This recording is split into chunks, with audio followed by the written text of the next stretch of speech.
No one touched the loom in the North Tower.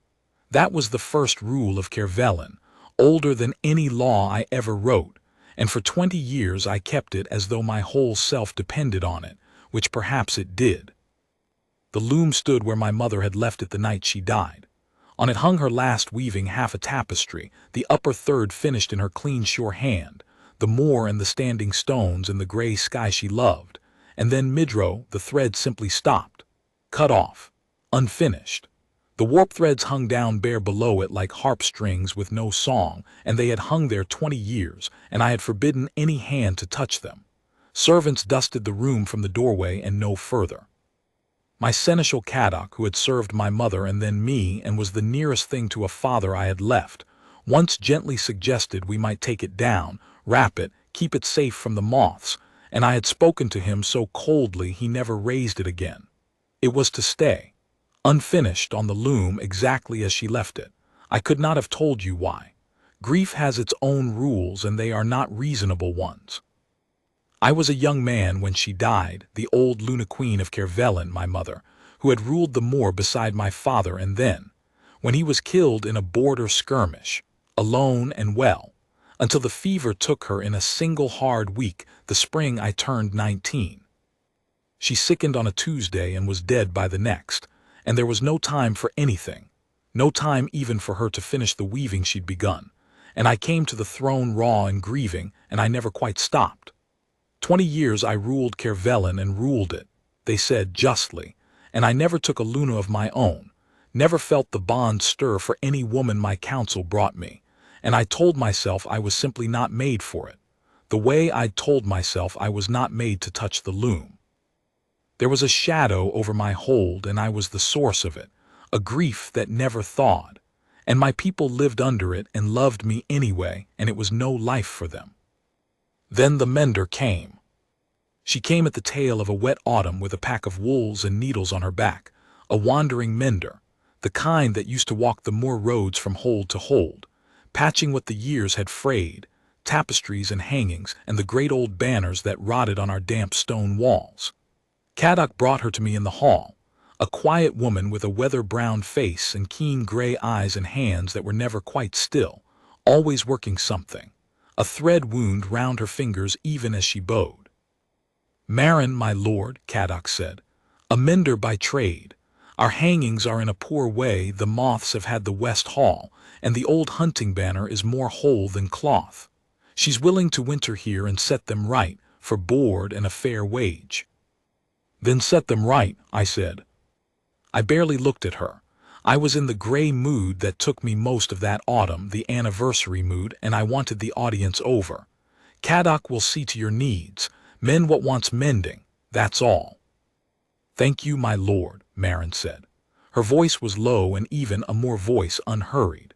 And then, as she straightened from her bow, she paused, and she looked past me up to the high dim end of the hall where the stairs to the North Tower began, though from where she stood she could have seen nothing of the loom room at all, and something crossed her face that I did not understand then and would understand later, a kind of listening look, as if she'd heard a note played very far off. "Is there something?" I said, sharper than I meant. "No, my lord," she lowered her eyes. "Only you've a great deal of old cloth in this hold, more than most, I can feel it." A faint, apologetic smile. "It's a mender's foolishness. Forgive me. I'll start with the West Hall in the morning." I let her go. I thought no more of her that night. I did not know that a thread I had never known was hanging loose in me had, in that moment, been caught up, that it would be days yet before I felt it, but that it had been caught in the hall when the quiet mender looked toward my mother's tower and heard the far-off note of a loom that had been silent 20 years. She worked all through that early winter, and she was good, better than good. I would pass through the West Hall and see the moth-eaten hangings coming back to life under her hands, the hunting scene reknit so cleanly you could not find the join, the colors matched so true that the new wool sat among the old as though it had always been there. My people took to her. She was easy and quiet, and she listened more than she spoke, and she had a way with the hold's children and the hold's grief both. I heard she'd sat a whole evening with old Nesta, whose son had drowned in the tarn that summer and said almost nothing, only mended the boy's outgrown jerkin so his younger brother could wear it, and old Nesta had wept and been the better for it. A woman who mends things. I noticed her more than I meant to. And she noticed the North Tower. I caught her at the foot of the tower stairs one dusk, not climbing, she'd not have dared. She knew the rule by then. Everyone knew the rule, only standing at the bottom looking up into the dark of the stairwell with that same listening look she'd had the first night. "That room is closed," I said behind her, and she did not startle. She was like that, never startled, steady as stone. "I know it, my lord, I'm sorry." She didn't move away. "May I ask why? The whole hold gives it a wide berth.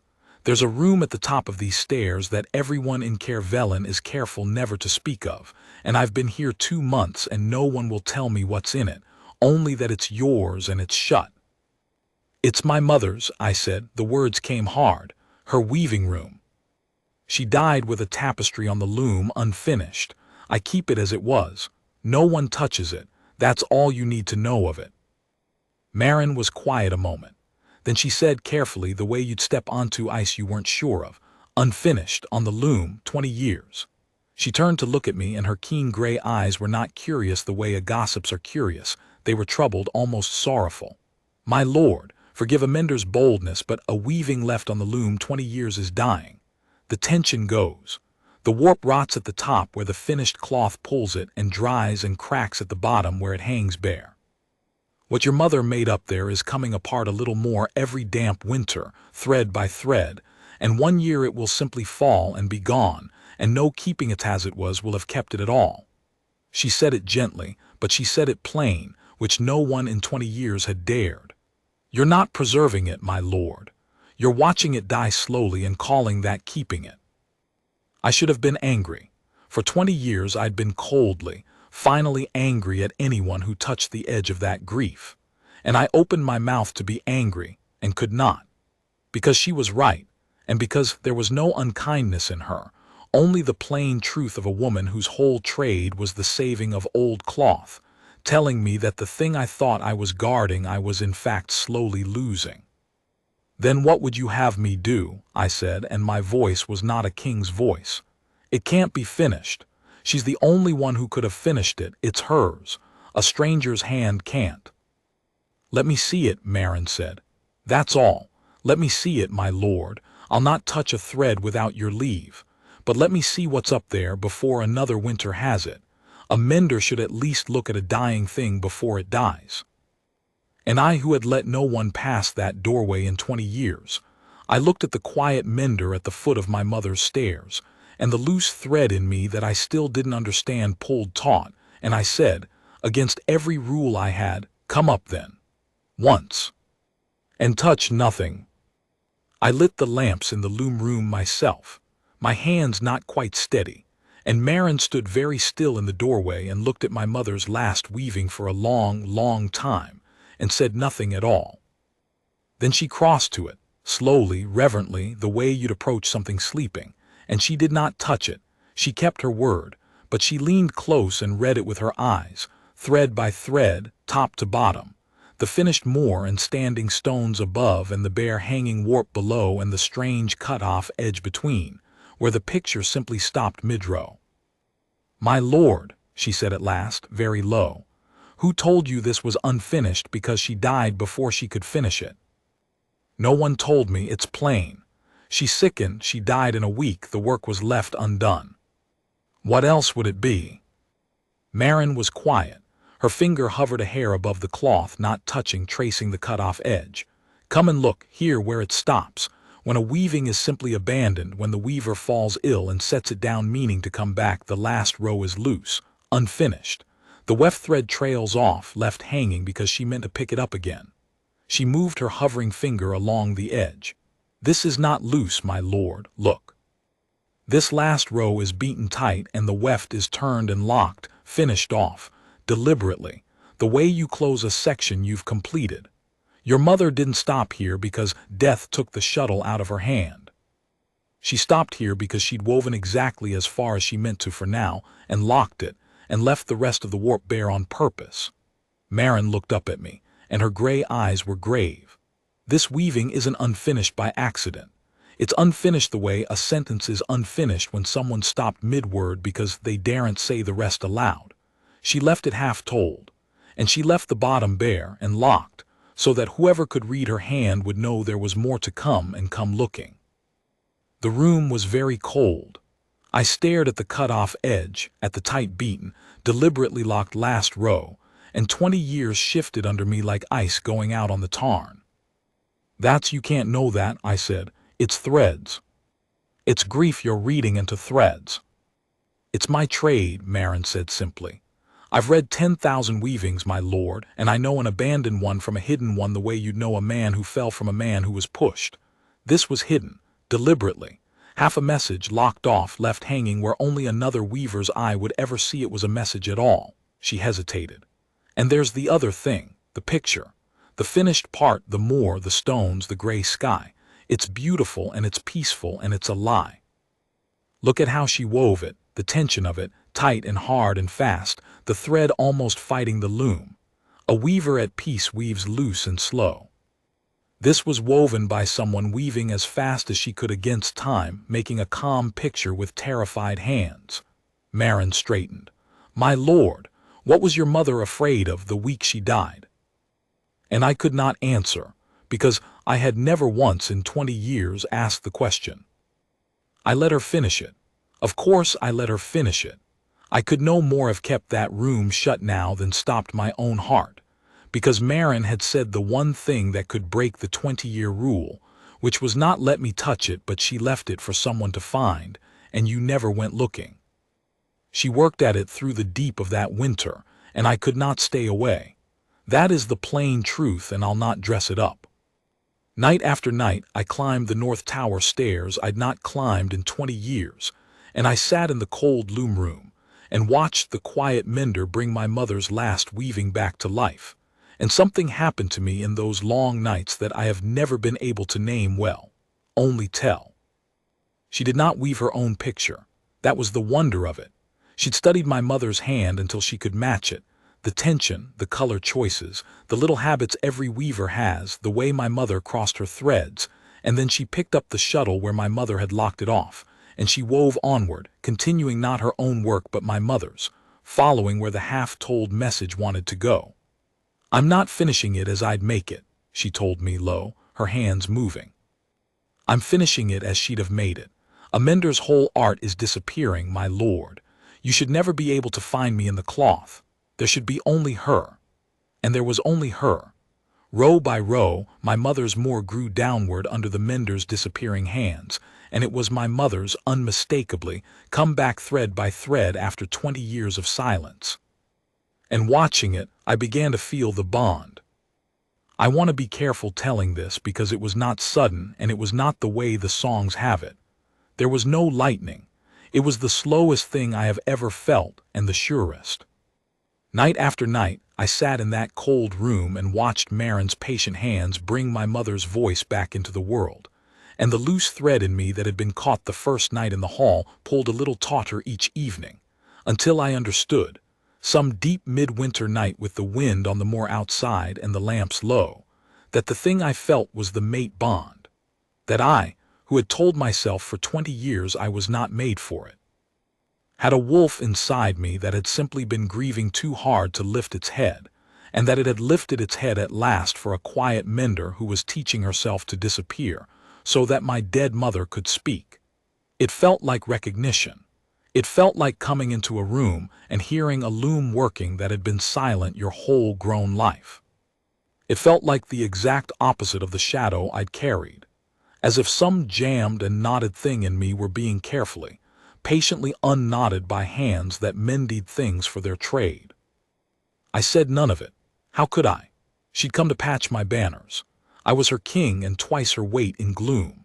But I sat in that room every night and I brought her tea when the cold got into her hands, and once when a lamp guttered, I relit it without being asked, and she looked up at me with those grave gray eyes, and something passed between us over my mother's growing weaving that neither of us named, and the bond pulled taut and held.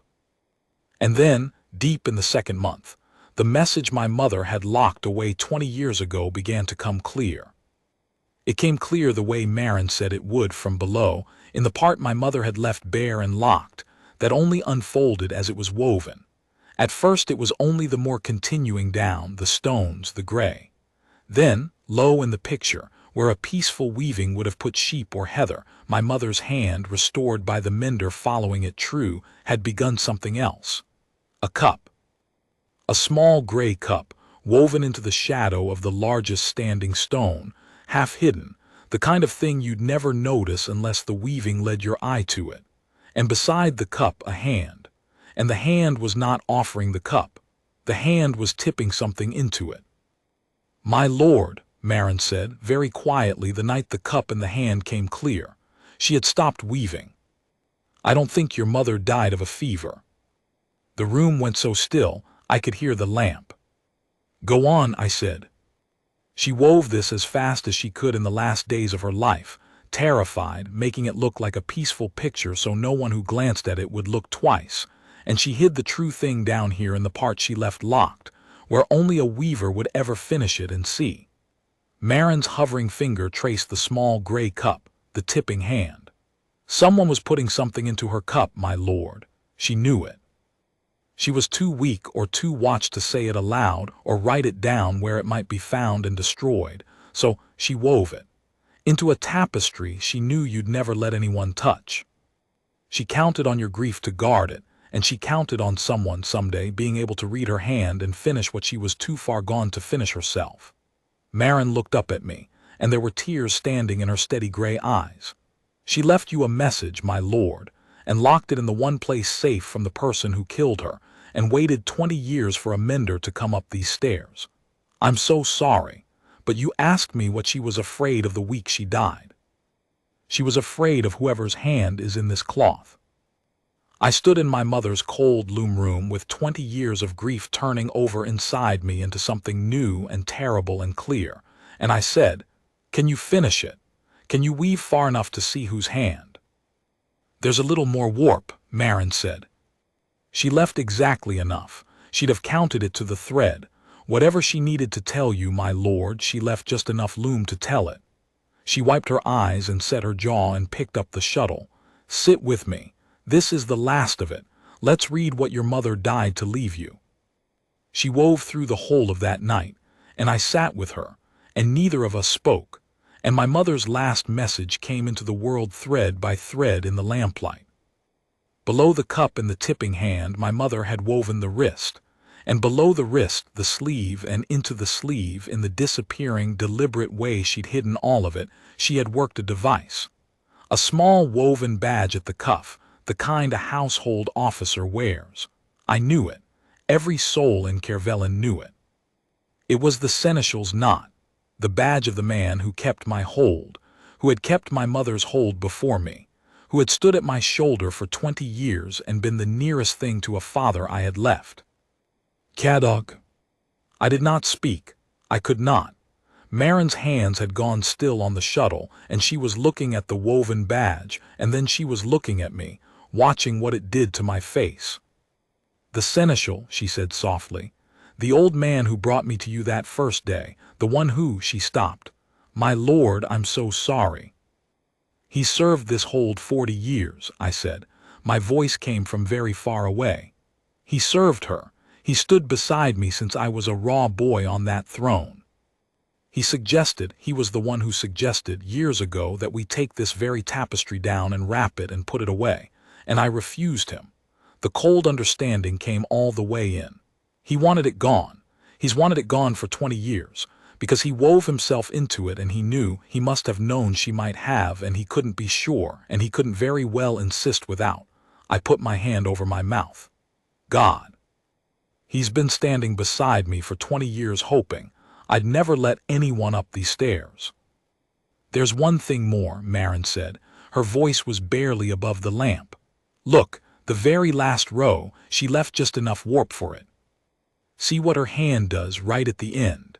And she wove the final threads, following my mother's locked-off, waiting design to its last, and there at the very bottom of the weaving my mother had woven an arrow. A plain small arrow pointing straight down out of the bottom of the cloth at the floor, at the loom's own foot. "She's pointing," Marin whispered. "Under the loom, my lord. She wove the truth into the cloth and then she pointed under her own loom. There's something there. She left the proof itself where the message ends." I was on my knees at the foot of my mother's loom before I knew I'd moved. The flagstones there were old and close set, and for 20 years no one had knelt here, and I ran my hands over them in the lamplight until I found the one that rocked, a single flag, its mortar long crumbled, sitting loose in its bed. I worked my fingers into the crack and lifted it, and my hands were shaking, and beneath it in a hollow scraped out of the earth was a small oiled leather packet, dry, waiting, exactly where a dying queen had hidden it 20 years before she trusted anyone would come. I opened it there on the floor. Inside was a folded paper in my mother's own hand, weak, spidery, the hand of a woman writing from her deathbed, and a small twist of cloth holding a residue of something gray and dried. Her letter did not say much. It did not need to. It said she was being poisoned, a little in her cup each day, and that she was too closely watched now to accuse him openly and be believed over a seneschal of 40 years' trust, and that she had kept back a measure of the poison from her own cup as proof, and woven the rest into the loom above, and that if her son was reading this then, the weaving had been finished by a hand that could read hers, and he was to trust that hand, for the moon sent such hands only to those it meant to mend. And it said, at the very end, in a line I will keep behind my ribs until I die, "Do not let this harden you further, my Idris. I have watched grief close you like a fist these last years even before this. Whoever finished my weaving, let her open your hand again. That is the last thing I want, more than justice, that you should be unclosed." I knelt on the cold floor of my mother's tower with her 20-year-old letter in my hands, and I wept as I had not wept since I was 19. And Marin, the quiet mender, knelt down beside me and did not say a word, only put her Menderdruff hand over my shaking one, and the bond that had been pulling taut all winter simply held us, both, there on the floor in the lamplight, with the finished weaving hanging above us at last. We laid it before the hold the next morning, the finished tapestry, the letter, the proof. And I did it not in rage but in my mother's way, plain and complete, so that no man could say it was a grieving king inventing ghosts. Marin stood beside me and told the hall in her steady Moor voice how a weaving is locked and how it is left, how she had read the queen's hand, how the cup and the hand and the seneschal's knot and the pointing arrow had come out of the cloth thread by thread. And Caddock, old Caddock, who had stood at my shoulder 20 years, went gray as ash, and did not deny it, could not, with his own badge woven into a dead woman's cloth and her saved proof in my hand. And in the end he only sat down heavily in his place and said, in the voice of a man who has been waiting 20 years to be caught, that my father's death in that border skirmish had left the Moor's regency within his reach and my mother had stood between him and it, and he had thought, God forgive him, that a young grieving king would be so much easier to steer than a strong old queen. 40 years of service and it came down to that.